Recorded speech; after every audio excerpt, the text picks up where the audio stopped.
Welcome to MMA diary. இன்றைக்கி பார்த்திங்கன்னா நான் ஒரு ரெசிபி பண்ணியிருக்கேன். அதாவது ஒரு வெரைட்டி ரைஸ், அதாவது எக் ரைஸ்.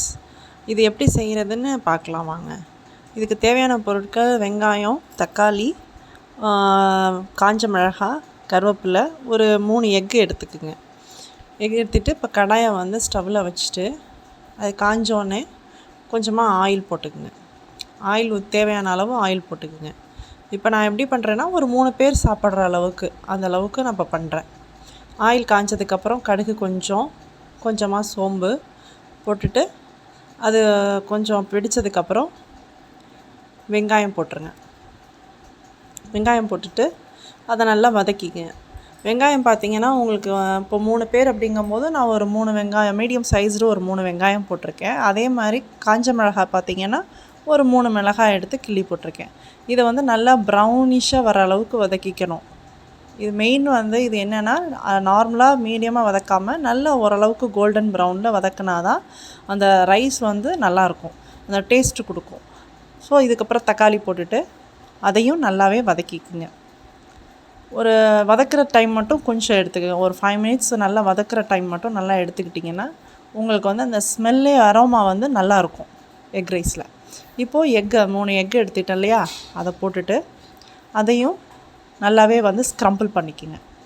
நல்லா ஸ்க்ரம்பிள் பண்ணும்போது உடனே ஸ்க்ரம்பிள் பண்ணுனா ரொம்ப பொடி பொடியாக வந்து இதாகிடும். ஸோ அதை கொஞ்சம் அடியில் கொஞ்சம் வேக விட்டு அப்புறம் கிளறணும். அந்த மாதிரி கிளறும்போது கொஞ்சம் அதோடய எக்கு வந்து கொஞ்சம் பெருசாக அந்த இது வரும். இல்லைன்னா ரொம்ப பொடி பொடியாக போயிடும். இந்த நான் பண்ணுறேன் இல்லையா, இது மாதிரி கொஞ்சம் அடியில் வேக விட்டு இப்போ கிளறணும். உப்பு நீங்கள் முதல்லே போடுறதுனாலும் போட்டுக்கலாம். நான் வந்து கொஞ்சம் மஞ்சத்தூள் போட்டுக்கிட்டு அதுக்கப்புறம் சால்ட்டு கொஞ்சம் போடுறேன். அதாவது ஃபஸ்ட்டே நீங்கள் சால்ட்டு போடுறதுனாலும் போட்டுக்கலாம், பிரச்சனை இல்லை. தேவையான அளவு போட்டுக்குங்க.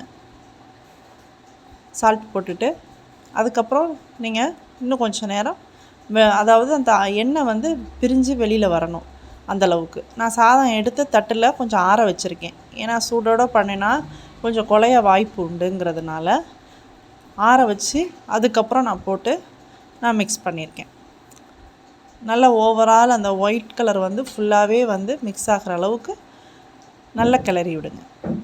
இது வந்து குழந்தைங்களுக்கு எல்லாருக்குமே, சின்ன பிள்ளைங்கலேருந்து பெரியவங்க வரைக்கும் எக் ரைஸ் அப்படிங்கும்போது ஒரு இன்ஸ்டன்ட் ரெசிபி. இது வந்து எல்லாருக்குமே ரொம்ப பிடிக்கும். இதை வீட்டில் நீங்கள் ட்ரை பண்ணி பார்த்தீங்கன்னாவே உங்களுக்கு தெரியும். அதாவது நம்ம இப்போ நைட்டில் ஒரு சாதம் மிஞ்சு போயிடுச்சு அப்படின்னா கூட மீதம் இருந்த சாதத்தை கூட டக்குன்னு என்ன பண்ணிடலாம், இன்ஸ்டண்ட்டாக இதை போட்டு பண்ணிடலாம். என்ன பண்ணணும் ஏது பண்ணணும்னு யோசிக்க தேவையில்லை.